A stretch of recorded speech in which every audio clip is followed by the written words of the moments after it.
For Scientific American Science Quickly, I'm Kendra Pierre-Louis, in for Rachel Feltman.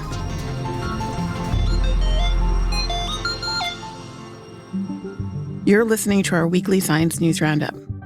First up, the Trump administration announced last week it would be rescinding a scientific finding that has served as the foundation for U.S. federal climate policy since 2009. We are officially terminating the so-called endangerment finding, a disastrous Obama-era policy that severely damaged the American auto industry and massively drove up prices for American consumers. To take us through what this could mean for U.S. climate action, we spoke to Andrea Thompson, Senior Desk Editor for Life Science at Scientific American. Hello, Andrea. Thanks for joining us today. Thanks for having me. So the basis for federal climate policy in this country has been something called the endangerment finding. Can you tell us what this is?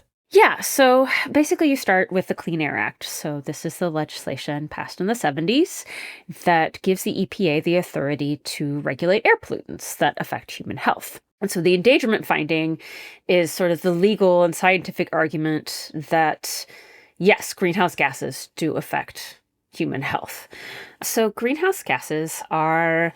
The main one is carbon dioxide. Another really important one is methane. These gases are released by combustion engines in cars and trucks, industrial uses. So as they're burned, that gets added into the atmosphere.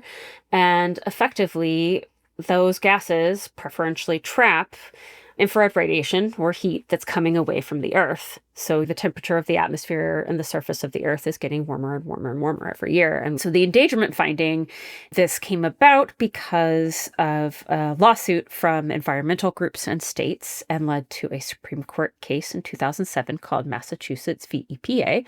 And the Supreme Court did rule that, yes, this counts as an air pollutant under the Clean Air Act. And so then the EPA had to create this endangerment finding, which then is the basis for them to issue regulations on greenhouse gases, in particular for cars and trucks. And so last week, the Trump administration has said that they're rescinding or rolling back this endangerment finding. What does that mean? So that basically means that the EPA doesn't have to regulate greenhouse gases under the Clean Air Act. The narrow scope of this is on cars and trucks. But regulations of greenhouse gases from other sectors, industry, sort of harken back to this ruling. So it could have knock-on effects as well. And it does mean, effectively, the U.S. is going to be emitting more greenhouse gases than it would have had this finding not been repealed. Now, of course, the U.S. isn't the only emitter. Emissions are a global thing, so we're all affected by all of them. But we're one of the largest historical emitters. Yes, we're the largest historical emitter. So from a fairness perspective, that would mean we need to contribute to bringing those down. And what that means, the more greenhouse gases you dump into the atmosphere every year, the faster temperatures rise and the faster you start to see these effects. Wildfires, floods, heat waves are a huge one. And, today's children will see much bigger impacts than you or I or our parents or grandparents have seen from them. It's a bit grim. In some ways, it's relevant to kind of weather that much of the country has been experiencing. You and I both live in New York City, yes, and it's been bitterly cold. But out west, it's been very warm, such that parts of Florida have been colder than Anchorage and Juneau, Alaska. Mm-hmm. And you wrote about this in an article for SciAm. So I'm going to ask you, what's going on with the weather? Yeah, so this involves everybody's favorite winter weather bugaboo, the polar vortex. Basically, this fast-moving current of air that circles the Arctic. It keeps all of that frigid Arctic air pinned in. But sometimes it weakens. And just like slower moving rivers have these, very sinuous meanders compared to fast moving rivers. When the polar vortex weakens, it develops these kind of meanders and loops. And some of those loops go southward. And when they do, the Arctic cold air gets sort of let out of the freezer, as they say, comes down. That's what you and I and a lot of people on the East Coast have been experiencing the last few weeks. But where you have a meander going southward, adjacent to that, you have to have one going northward. So then warm air comes up with that. And that's what the West Coast has been in. And these kind of patterns can also get sort of stuck, and they tend to do so based on sort of a background condition that's related to the Earth's geography. So the location of the Rockies and where the Pacific meets the West Coast, you tend to get what they call a ridge, an area of high pressure, or that sort of northward loop. And then over the east, you tend to get a trough, area of low pressure, or that sort of southward loop. And that's what's happened over the last few weeks. And so we've seen teeth chattering cold. But when you actually look at the records, and this is where climate change comes in, no one saw the coldest, December, January on record at all. A large chunk of the West saw the warmest winter on record. It can feel so cold to those of us in the East because this kind of cold used to be more common and hasn't been.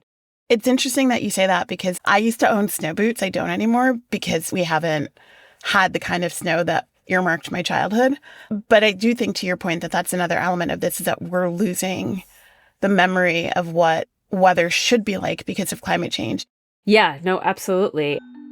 Thank you so much for taking the time to speak with us. Thanks for having me. Speaking of frigid temperatures, I was recently scrolling on social media and came across images of wild horses in the Outer Banks of North Carolina being wrapped in fiberglass insulation to keep them warm.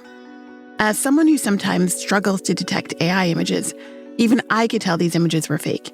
After all, fiberglass insulation is famously irritating. Wild horses are often mean, and why wouldn't people have just wrapped them in blankets? Still, Andrew D. Thaler, a deep sea ecologist, felt compelled to note the images were fake on the social media platform Blue Sky. And I get it. In a world where search engines offer up AI summaries, ChatGPT generates essays, and Sora produces videos, it can feel hard to know what's real. To help combat this problem, governments are increasingly floating policies like the European Union's AI Act, which mandates that AI-generated content be labeled as such, among other requirements. But a study published Tuesday in the journal PNAS Nexus suggests that this approach might not be a panacea. To assess this, researchers from Stanford University surveyed about 1,600 people, showing them political content. The messaging was presented in one of three ways, with the label indicating it came from a human policy expert, a marker saying it was an expert AI model's creation, or with no label at all. The goal was to determine if knowing something was AI-generated would impact whether people trusted the content.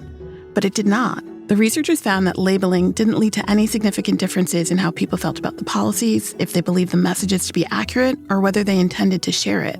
The scientists concluded that while adding an AI label improves transparency, policymakers may need to consider other strategies to help people be more critical and less trusting of AI.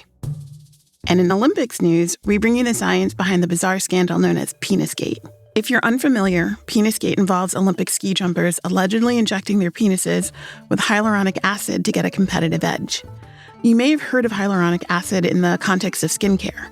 It's often used in dermal fillers with the goal of smoothing out wrinkles and restoring facial volume. Hyaluronic acid can also help reduce knee pain related to osteoarthritis. So, what does injecting your penis with filler have to do with potentially getting an Olympic medal? The answer is physics. Before each ski jumping season starts, athletes undergo 3D scans to get precise measurements for their extremely tight-fitted suits. That's because even a small amount of additional fabric can boost a ski jumper's performance. Take a 2025 study in the journal Frontiers in Sports and Active Living that looked at how a suit's air permeability and size impacted ski jumping. It found that an increase in suit size of about 3/4 of an inch increased lift by 5% and drag by 4%. Put simply, a larger suit allowed an athlete to jump further. In fact, the researchers found in simulations that bumping up a suit size by just that small amount allowed athletes to jump an additional 19 feet. This is where hyaluronic acid comes in. Injecting the penis with filler would make the organ larger. If an athlete did so before they got measured for their suit, it would be made slightly bigger. The trick is that the hyaluronic acid could be dissolved later with an enzyme, which in theory would allow racers to cheat their way into a bigger suit, though it wouldn't be risk-free. An Ars Technica article noted that in rare instances, individuals have experienced severe side effects after getting penile filler injections. In one case, a 31-year-old man experienced an infection so severe he developed sepsis and multiple organ failure, leading doctors to surgically remove the filler. It's a reminder that short-term gains can have long-term consequences. That's all for today. Tune in on Wednesday when we look at how researchers are turning to AI to make homes safer for people with Alzheimer's and dementia. Science Quickly is produced by me, Kendra Pierre-Louis, along with Fonda Mwangi, Sushmita, Pathak, and Jeff DelViscio. This episode was edited by Alex Sugiura. Shayna Posses and Aaron Shattuck fact-check our show. Our theme music was composed by Dominic Smith. Subscribe to Scientific American for more up-to-date and in-depth science news. For Scientific American, this is Kendra Pierre-Louis. Have a great week.